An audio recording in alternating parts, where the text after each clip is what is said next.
Guys, nous nous retrouvons aujourd'hui pour les épisodes Mercato. Oui, il y a eu des informations qui sont sorties et on va en parler justement parce qu'il y a des choses qui me plaisent pas et d'autres qui me plaisent un peu plus. Donc, vous l'aurez compris, dans cette vidéo, nous allons parler Mercato. Vous aimez ça, j'aime ça, on est bien. Donc, n'hésitez pas à vous abonner, à liker, un petit commentaire. Sur ce, bon visionnage les amis, à tout de suite.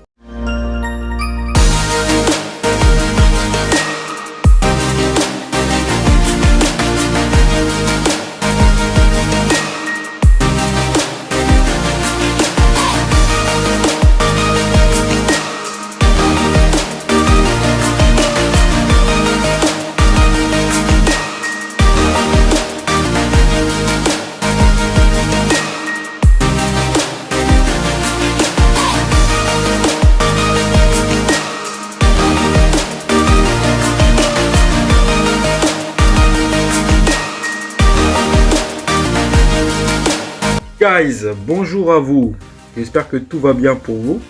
Aujourd'hui, nous allons attaquer encore une vidéo Mercato. Elle sera un peu plus courte parce qu'il n'y a pas eu beaucoup d'informations qui sont sorties au jour d'aujourd'hui.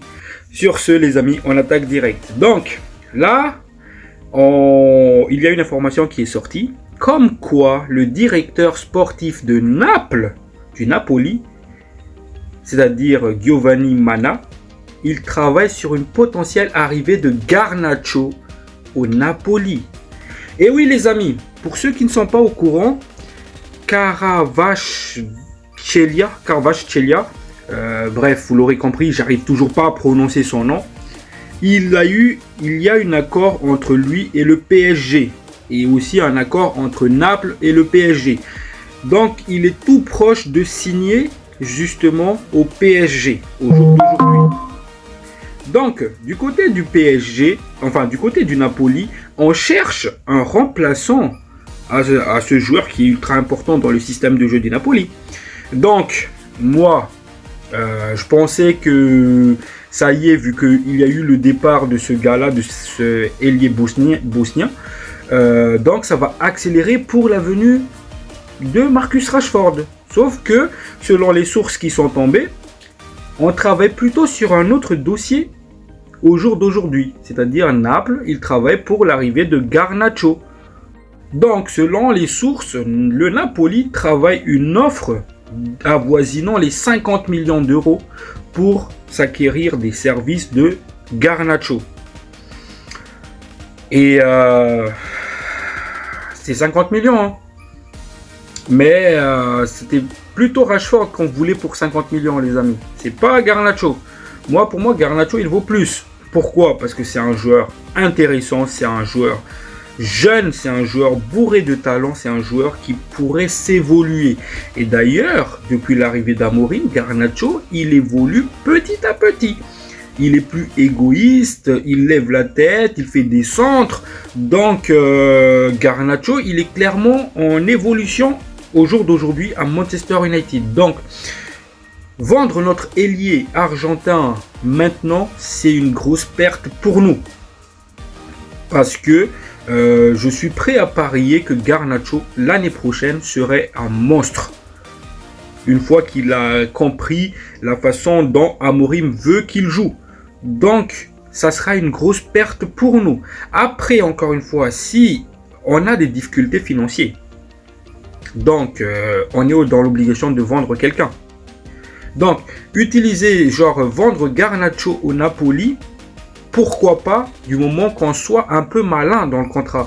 Parce que, encore une fois, Garnacho, il est jeune, il va évoluer. Donc, ajouter peut-être une petite clause de rachat dans le contrat. Comme ça, s'il explose demain, on pourrait toujours venir proposer une somme qu'on a négociée dans son contrat de base. Et comme ça, il devient notre joueur. Comme on a fait d'ailleurs à Fernandez Cáceres. Le petit jeune qu'on a vendu au Benfica. Donc voilà mon avis sur ça. Encore une fois, je suis pas chaud pour vendre Garnacho. C'est un joueur que j'aime beaucoup. Il faut dire les termes. Certes, il est un peu con parce que il prenait les mauvaises décisions. Mais clairement, sur les dernières sorties, je vois un Garnacho qui s'améliore depuis l'arrivée d'Amorim. Enfin, surtout depuis le match de Manchester City. Donc, voilà, moi je suis pas hypé pour ça. Donc, on verra ce que ça passe, ce qui va en dérouler. Et dites-moi vos avis sur ce transfert, ce potentiel transfert-là, dans les commentaires. Voilà. Et encore une fois, Garnacho, il faut pas le vendre. Il faut pas le vendre. Voilà. C'est mon avis encore une fois. Et la rumeur comme quoi ils vont travailler pour le potentiel arrivée de Garnacho est en cours. Donc voilà. Il faut savoir une chose. Il n'y a pas encore d'offre actuellement. C'est juste des rumeurs. Voilà. Donc l'autre source de rumeurs, ça concerne Gonzalo Ignacio du Sporting, le défenseur central âgé de 23 ans. Qui était sous les ordres de Ruben Amorim. Il faut savoir une chose, c'est que l'agent du joueur était présent à Manchester United pour discuter d'une potentielle transfert. Et ce qu'on parle plutôt dans les médias, dans les news, dans les rumeurs mercato, on parle plutôt d'un prêt avec option d'achat qui est estimé à 40 millions d'euros.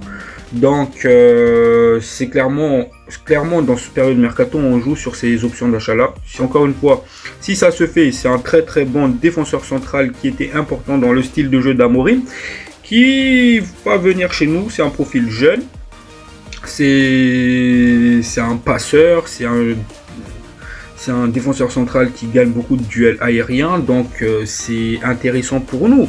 C'est rien que sa venue. Le nom de Gonzalo Ignacio qui circule, ça nous fait plaisir. Voilà. Voilà, encore une fois, du coup, c'est un prêt avec peut-être une obligation d'achat de 40 millions d'euros. Voici les deux news qui sont sorties depuis c'était quand ma dernière vidéo? C'était hier. Donc dites-moi vos avis encore une fois dans les commentaires. J'aimerais connaître vos avis, comme ça, histoire que que je puisse analyser et comprendre vos différents points de vue aussi. J'hésite pas à répondre à vos messages, justement, à vos commentaires, donc n'hésitez surtout pas. Sur ce les amis, un petit like, un petit commentaire. Ciao ciao.